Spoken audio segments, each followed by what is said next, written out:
Welcome everyone to the Op Show. Today on the Op Show, it's about food and healthy living.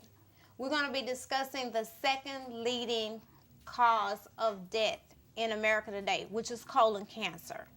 My first guest that I will be bringing on for this segment, we're going to start discussing colon cancer. It's all about education, early detection. She is the most phenomenal woman that I've ever met in my life. Her name is Grace Butler. She founded a center by the name of Hope Through Grace in 2002. And she is also a stage 3 colon cancer survivor. So I want the Op Show to help me welcome Miss Grace Butler to the show. How are you? Wonderful. Let me tell you guys a little something, just a little. I had notes, and I don't know where they are right now. But a little something, she comes from a background of music.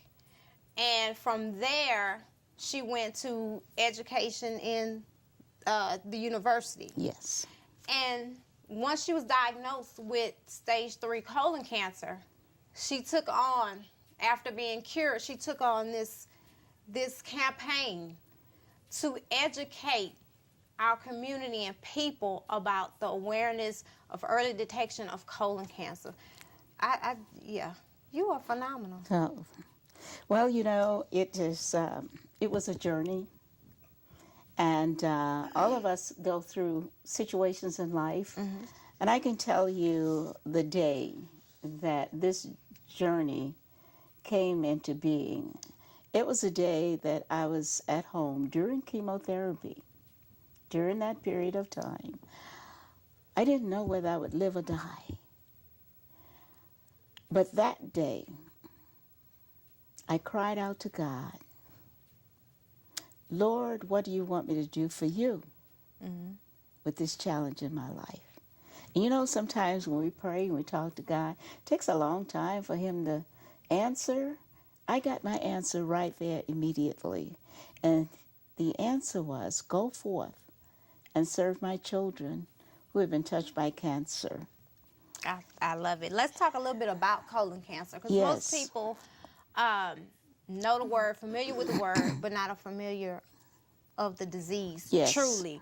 Tell us, how does colon cancer form? Well, actually, colon cancer is very different than many of the other cancers. First thing, we want people to know that colon cancer does not always give symptoms. Mm-hmm. And I put it this way, colon cancer is sneaky. It'll sneak up on you. Mm-hmm. It can be in your body. You may not have any symptoms, and then one day, as I did, you leave your desk and you're in the hospital, and you're there with a serious illness. Now, you ask, how does colon cancer form?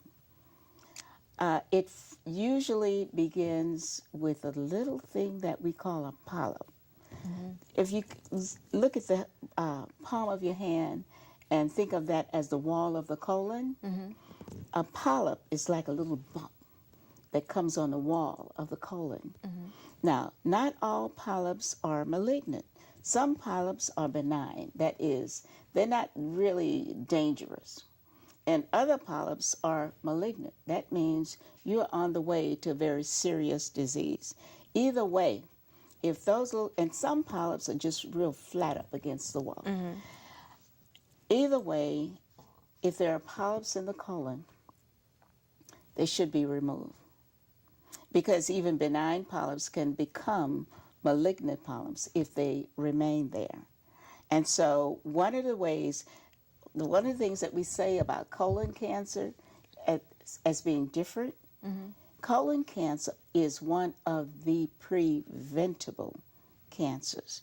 I didn't say curable, I said preventable. And we all know the meaning of that word. Yeah. You don't have to get it in the first place.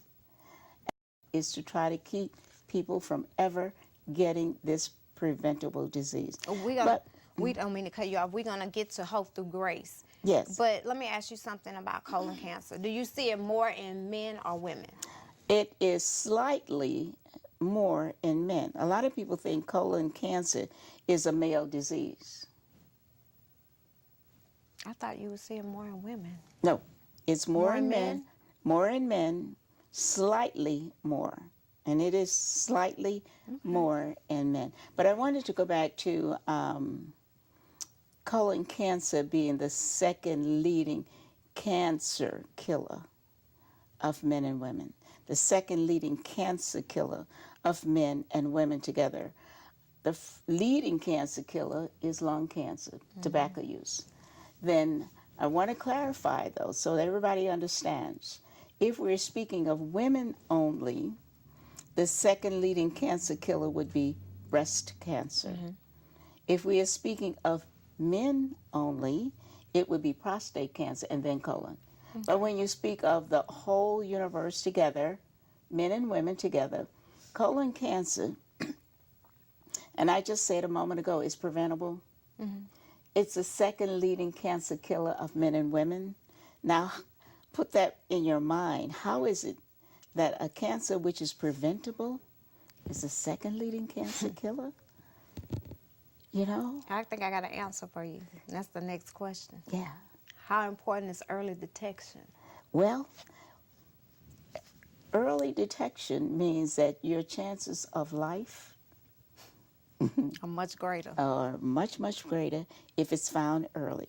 Because if it's found early, but keep your mind on prevention, though. It doesn't need to be found because you can prevent it. However, when it is found early, that makes a significant difference. Usually about 90% of early detected colon cancers, all right, you are survivable. 90%. That's pretty high, isn't it? Yeah. 90%.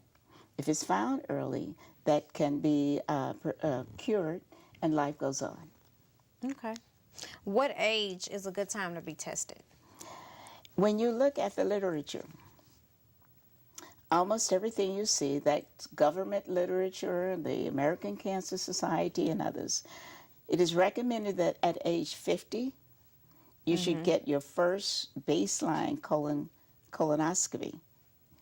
Now, there are a lot of research studies that are coming out now, which says that, by the way, African Americans have the highest incidence of this disease and the highest death rate of this disease. Those African Americans who do get colon cancer tend to get it at an earlier age. So, a lot of research is coming out to suggest that African Americans begin to get screened at age 45. 45. And then when we had a discussion in the green room before we started taping, and I've had a colonoscopy, and I had this. I was in my 20s, so because of the family history, so and like Yes. I said, it was unpleasant. I'm glad you mentioned family history. Yes, well, you know, the worst part of getting a colonoscopy is the part that you have to do. And then when you get into the doctor's office, you just lie down and go to sleep. You know, they give you a little sedation. You don't go to sleep, Dr. Butler. You I'm sleep sorry. through it You all. don't. You rest through it all. I didn't sleep or rest. Yours was different. I didn't sleep or rest. Yours was different. But let's go back to talking about family history. That's such a very important topic. Yes, it is. It's very important because when you have what is called a first-line relative, your parents, your siblings, grandparents, that kind of relative, it means that it doesn't mean you're going to get colon cancer, but it does mean that your risk of getting colon cancer is higher because of the family history. What are some of the symptoms? Glad you asked that. I'll tell you some of the symptoms, but remember I said a moment ago, you don't always have symptoms. No. But some of the symptoms could be a change in bowel habits, you know, and we all know our body better than anyone else. And you know your regular routine of bowel habits, okay? And you have that routine. When that routine is thrown off, it causes you to think about it. So your change of bowel habits could be, now I'm speaking to adults, okay? And one reason why people don't like to talk about this disease is because of the part of the body. Yes. But let's talk about the bowel. If we didn't, you know, have bowel movements, we're all adults, aren't we? Yes, we If are. we didn't have bowel movements, just think of it wouldn't be. the rest of that story. Yeah. So when the bowel habits change, that is, your bowels might not be the same size. It might get small, Yeah. or it might be loose, or over a period of time. Yes. Not if it's just one day, but over a period of time, if you notice something is different. So that's one symptom you asked me about. Another symptom, sometimes you will have blood in the stool.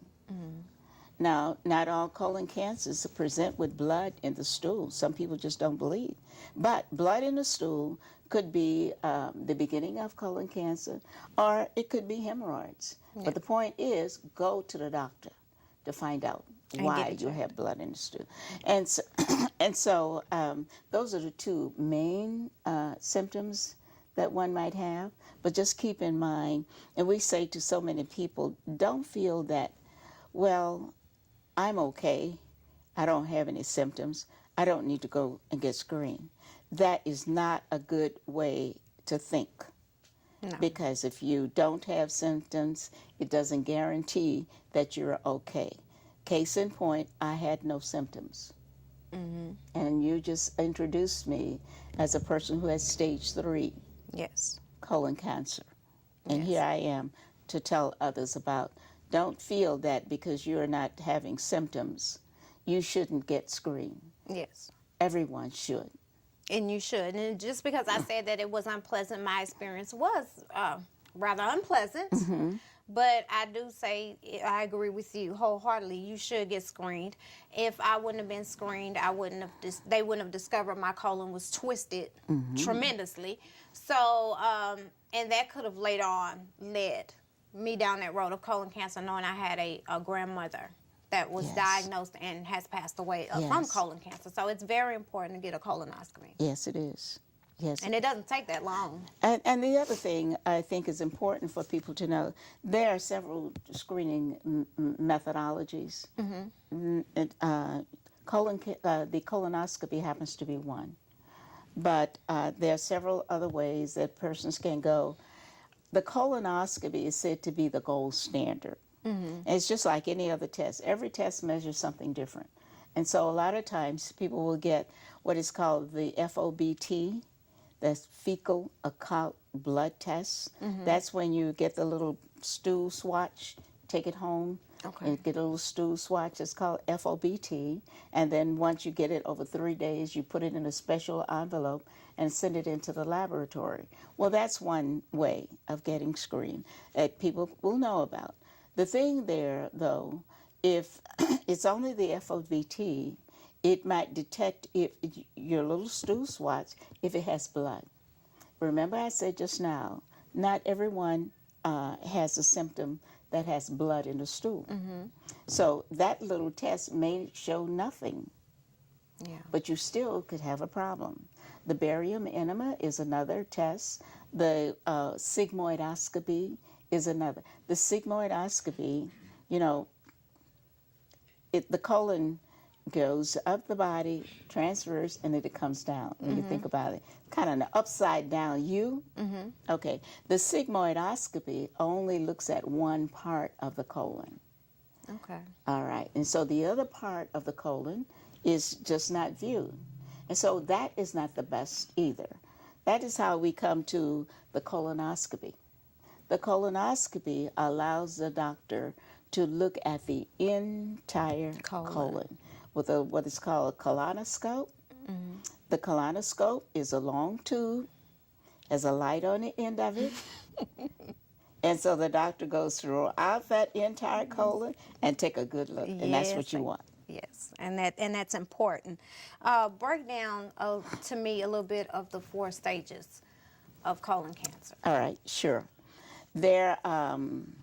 Stage 1 is when you just have that little pimple on your wall of your colon that I just described, and it's just at the beginning of something. It is at the point where that little polyp can be snipped off, and no problem. Stage 2 is that polyp has grown more and it's gotten larger inside of the wall of the colon. In stage 3, this is when it gets very, very serious, because not only has it gotten larger, that polyp, but it has gone and protruded the wall. You know, it's like that growth has been so strong that it's gone through the wall of the colon, okay? And it has begun to affect nearby organs, okay? And stage 4 is where it is really gone through, and that polyp has come out of the other side, and your nearby organs, usually the liver, is where it will first attack. Not always, but at stage 3, you begin to look at other parts of the body. Now, in my own case, stage 3, the tumor had begun to get into my lymph system. And so, you know, you have lymph nodes all throughout your body. And so that means cancer has the opportunity to go throughout other parts of the body. And when you hear stage 3, stage 4, you have a serious situation. Yeah. But here's the one thing I want to say. It's not a death sentence. No, it's not. I think no disease, not just cancer. I think any illness someone is diagnosed with is not a death sentence. That's right. You can be diagnosed with it, do what needs to be done from what your doctor is telling you, and keep living. It's not a death sentence. That's right. That's for any illness. And so we you know, you want to give hope to anyone who hears, oh, you've got cancer.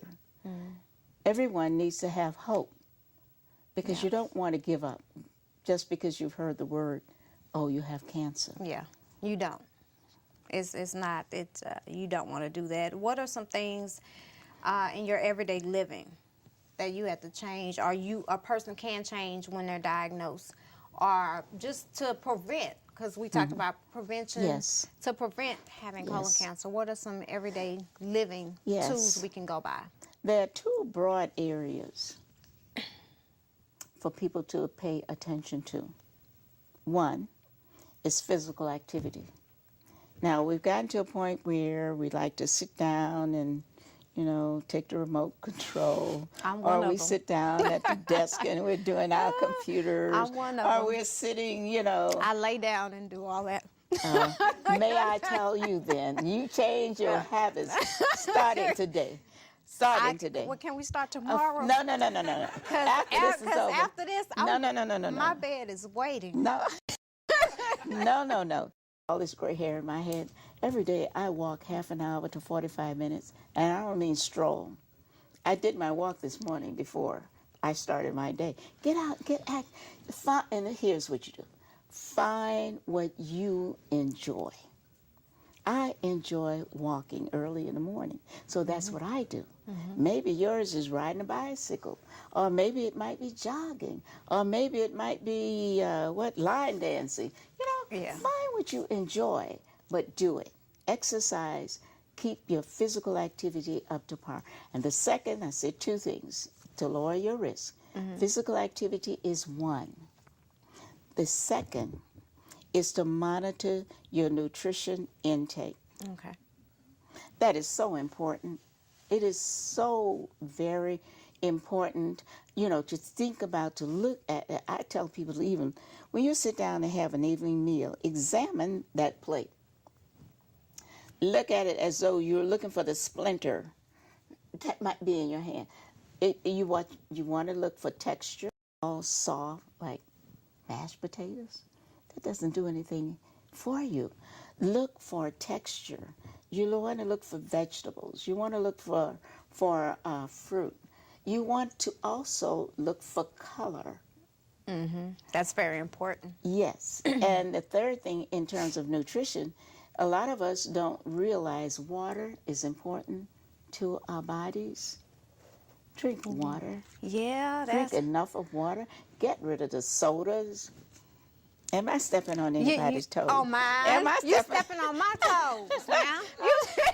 Well, you know You what? stepping on my toes That's now. my life work now today. My life work is to step on toes. You stepping on my toes. I'm stepping all over You know your what? toes. we're going to take a break. And when we return, because Dr. Butler has stepped on my toes. And when we return, yes, they do. They hurt. They hurt. When we return, we'll be back with Dr. Butler along with a stage 4 colon cancer survivor.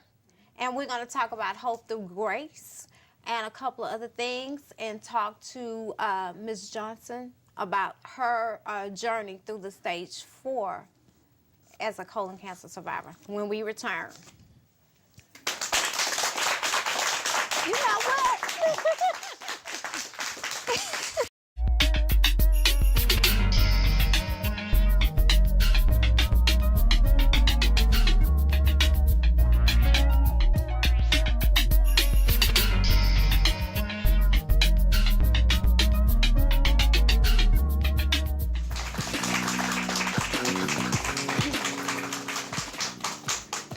We're back. I still have this little energetic lady, Dr. Butler, with me. And now we have Ms. Johnson. She's a stage 4 colon cancer survivor. So help me welcome Ms. Johnson onto the show with me and Dr. Butler. Before we talk to Ms. Johnson, we're going to talk some more with Dr. Butler. We already know what inspired you to open up the facility. It was your battle and journey with colon cancer. But tell us a little bit about some of what looked at. You cater to a lot of unsure about getting tested early to see what's going on. So tell me a little bit about the facility and the services you offer through Hope Through Grace. Okay. The name is, and I make it a point to say to people, my first name is Grace, but it has nothing to do with His grace. Yes.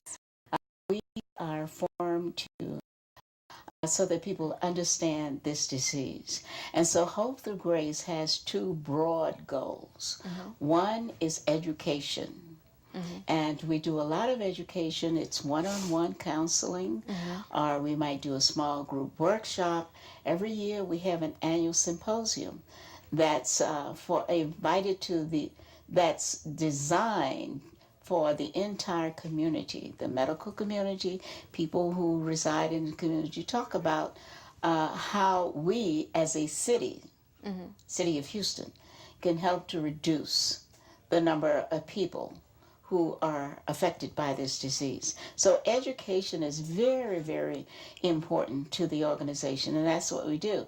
Our education programs will be delivered wherever people are who want to learn. It might be in churches. It might be in universities. We've gone to homeless shelters. And wherever people are gathered who want to learn, we will go. And the second broad goal is to get more people to get screened. Now, yes, we do focus a great deal in helping people who cannot afford health insurance. People who cannot afford health insurance are not likely to go and get screened. Remember, we spoke about screening. The colonoscopy is a very expensive procedure. Yes. It can cost anywhere from $1,000 up to $8,000 just for one person to get screened. It's very expensive. And so what Hope Through Grace is designed to do is to remove money, remove finance as a barrier, so that people who cannot afford health insurance have a way to get screened. And what Hope Through Grace has been doing, we've got to change a bit now because it is very expensive. But up to this point, we have covered the full cost of a colonoscopy. And that's wonderful. That is wonderful. The full cost of a colonoscopy for one person. Remember, I said it's not inexpensive. About to say something, have a clinical need. We don't use the word pain. In other words, and I like that. Our goal is to help those. We don't use that in our conversation at all. We don't want you to be a patient. And so you come to us, you get good education, and we help you to get screened. And so you don't have to go down that road of being a patient. You will become our participant or our client. And we really make it a difference to say, no, not patient, but you'll be a Hope Through Grace client. And then once we help you, we hope that you will come back and help the organization. The people that we help financially, we would hope that they would be willing to come back and help the organization so someone else who comes along can get that same assistance. You see, we pay the full cost. Some people have to have pathology reports. Yeah. Some people have to have those polyps removed. Pathology. And the whole experience of paying for colonoscopy screening, and all of the people who come to us, I want the audience to know, they are asymptomatic. That means there are no symptoms. If a person has symptoms, then they have a problem. And they don't need a non-profit organization. They need a doctor. Yeah. So people who have symptoms, if they call us, we help to navigate them to where they can get to a doctor. And stay on the right path. And stay on the right path. To help those persons who are asymptomatic, no symptoms, get that colon looked at and make sure if there's that little bump on the wall, it can be removed at that early point, you see. And so they're all asymptomatic, but almost half of the people who came to us had something going on in their colon and they didn't have a clue. How important is it to have a support group, to have support groups? Very, very, very important. And both of us can speak about that. I can recall that when I was going through chemotherapy, in my support group, they said to me, because I was, always so, I thought I could do it all, and I thought I was, I could take care of me and needed no help. And one thing I remember this support group meeting, they said, well, look, when you come back next week, we want to hear you say that you have said to somebody else these words, I need help. That was hard for me to do. I thought I was so strong. Yeah. Yes, but we all need help in going through. Sometimes we don't know we need help, but we need help. Support groups are very important. Ms. Johnson, you are a stage 4 colon cancer survivor. Yes. Give me a little bit of when that journey started for you. Well, my journey started in October 2002. I was diagnosed with stage 4 terminal colon cancer that had metastasized from my colon to my stomach, to my liver, to my lungs, and to my ovaries. And the doctors had given me 6 months to live. I had no symptoms, as Dr. Butler stated early. It was just an ordinary day, and I was taking a shower, getting ready to go to work. And I noticed a little bump that was protruding out of my navel. And I thought maybe I had scratched it or something had irritated it. But that was the actual cancer that had come through the colon, through the stomach, out of my navel, about big as your little finger. And I went to at least 5 doctors that had told me that they had never seen anything like that before. And when I went to diagnostics, they said, well, you need to get in MD Anderson as fast as you can because you have cancer all over your body. When I went to MD Anderson, they took a look at all the x-rays and they diagnosed it with stage 4 terminal cancer. And they told my family, if I make it 6 months, it'll be a miracle.